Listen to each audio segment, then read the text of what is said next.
Mi se dakle vraćamo razgovorima u studiju. Ima iduća gošća, kako sam i rekla, gospođa Marijana Petir, saborska zastupnica, nezavisna. Dobar dan i dobrodošli u program N1. Dobar dan, pozdravljam vas i vaše gledatelje.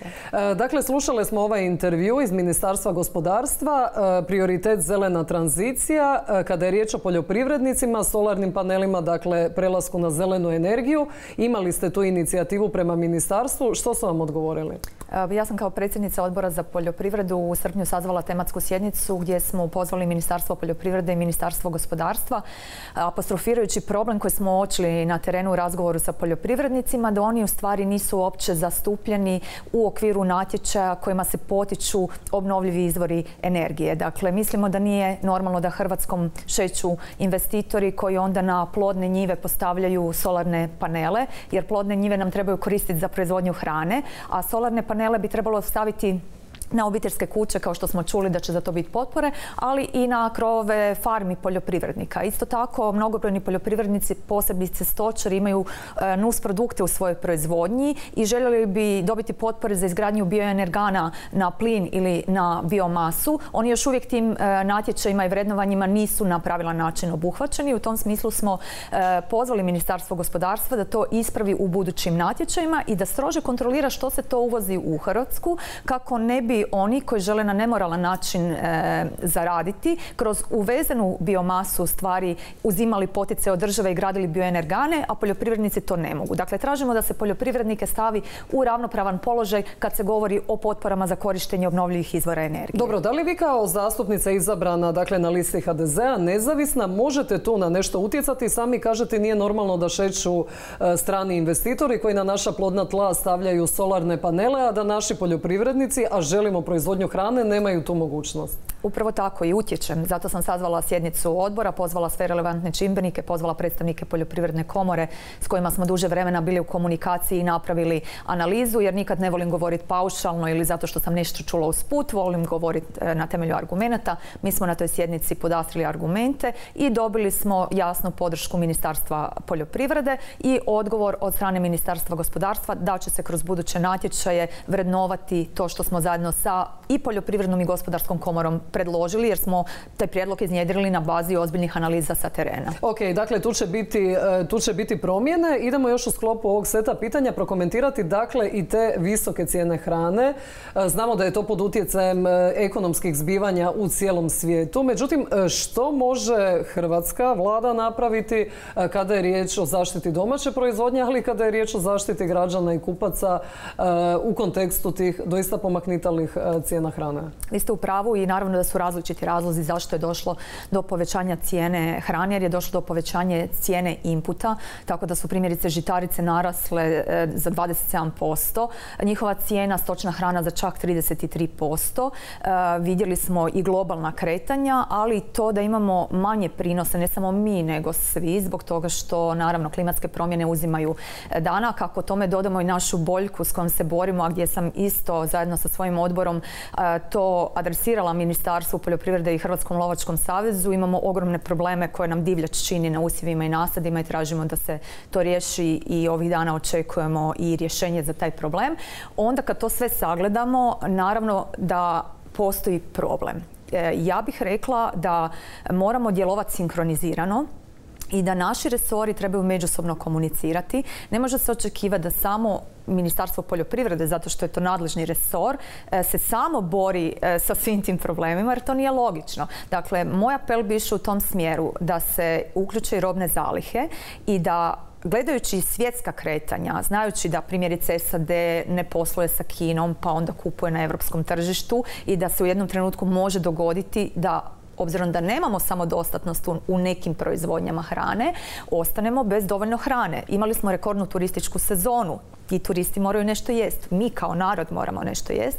U tom smislu mislim da robne zalihe koje su pod Ministarstvom gospodarstva moraju zajednički sa Ministarstvom poljoprivrede promišljati da se na vrijeme otkupljuju žitarice i neki drugi naši proizvodi po onoj cijeni koja je tržišna. Ja mislim da je poljoprivredniku doista svejedno kom će on prodati ako mu vi platite puni iznos cijene. I u tom smislu nećemo onda morati kasnije uvoziti doslovce iste te žitarice koje smo izvezli po 30% većoj cijeni. Dobro, te robne zalihe su se već pokazale da je tamo vrlo klimavo i kada je bila riječ recimo o kontejnerima koji su bili potrebni nakon potresa jer su bili potrošeni za poplave pa se nije obnovila ta zaliha.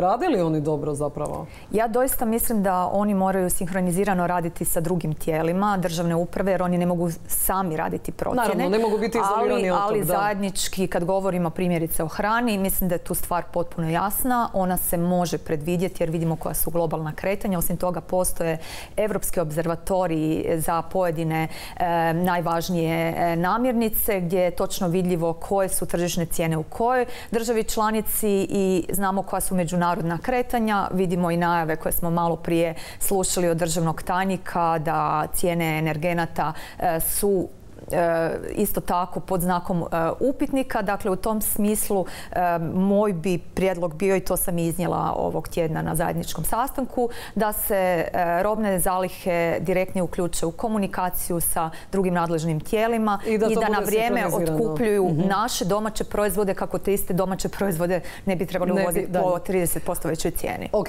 vi dolazite iz Sisačko-moslavačke županije i tu je cijeli problem obnove i te županije i grada Zagreba nakon potresa.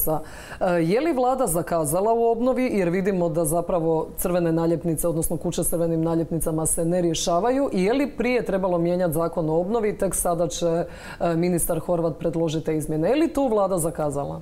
Kad govorimo o Sisačko-moslavačkoj županiji, mislim da tu treba uzeti dva aspekta u obzir. Nije samo obnova, nego kompletna revitalizacija. Dakle, ono što je vlada prepoznala kod stupanja na svoju dužnost jest da Sisačko-moslavačka županija, odnosno Banovina, Lika, Gorski kotar, Dalmatinska Zagora trebaju posebnu dodatnu skrb i u tom smislu je osigurala novac u proračunu i rekla u redu, to su područja gdje ćemo više ulagati jer se očigledno nije dovoljno ulagalo kako bi obnovili to područje i zadržali ljude tamo. Dobro, ali sad smo imali potres i vidimo da stvari stoje na mrtvoj točki. Pa ne bih rekla da stoje na mrtvoj točci, naravno da bih ja osobno voljela da stvari idu brže. Dakle, trenutno je, ja mislim, obnovljeno 425 objekata.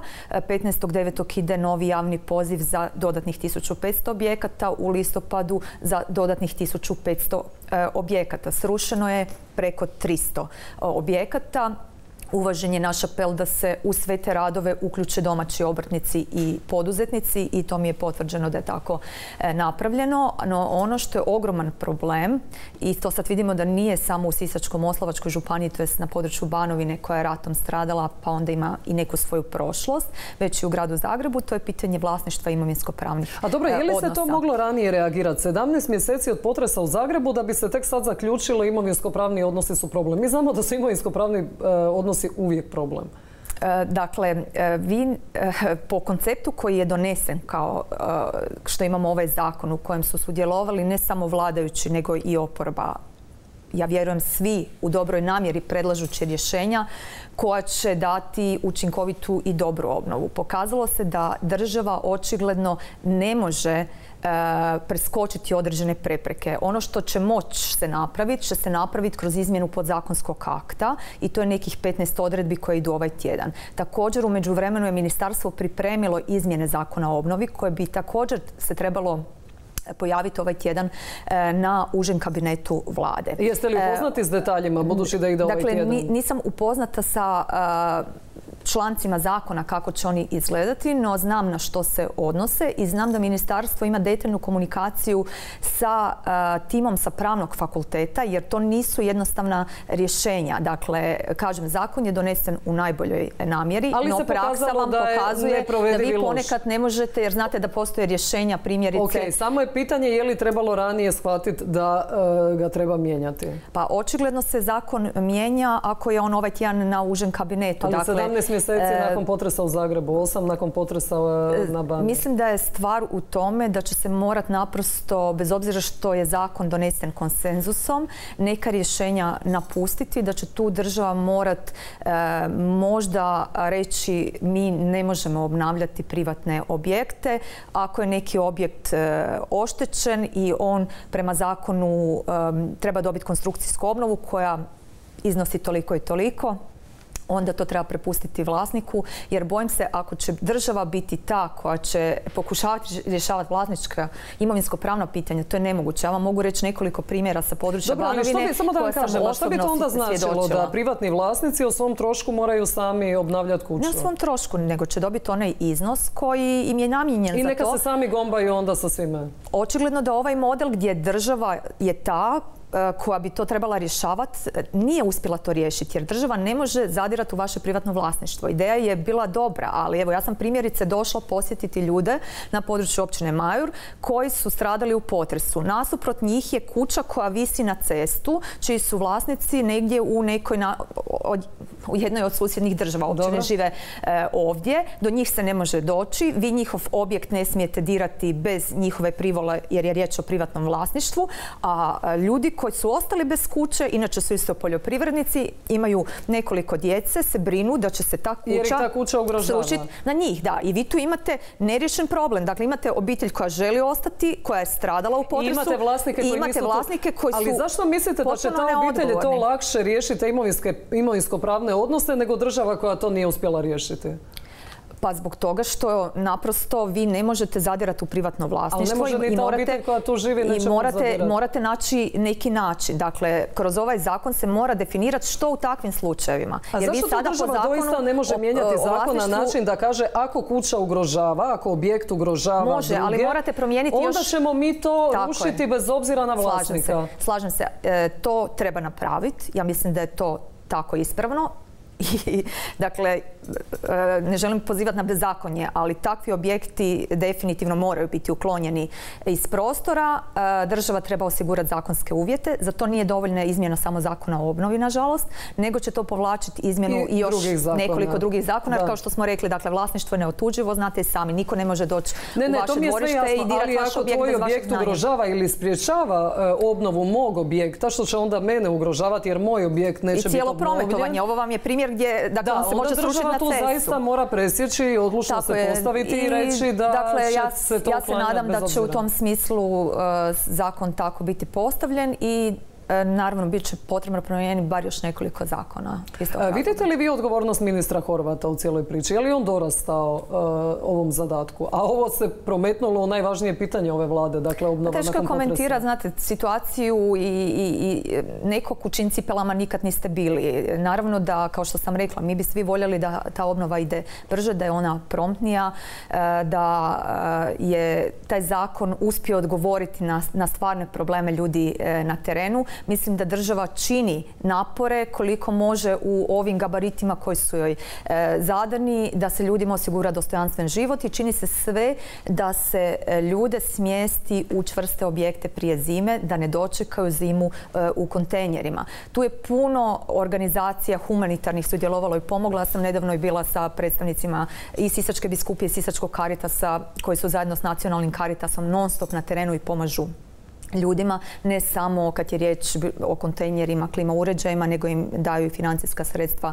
za obnovu njihovih objekata. Ukoliko je riječ o nekom manjem zahvatu, svaki čovjek će to brže napraviti nego da čeka državu i cijeli taj državni aparat. Dakle, puno je onih koji su došli, koji su pomogli, koji su donirali, koji su stalno na terenu. Da, to je neminovno. Samo je onda država naprosto predugo pustila na snazi zakon koji je neprovediv.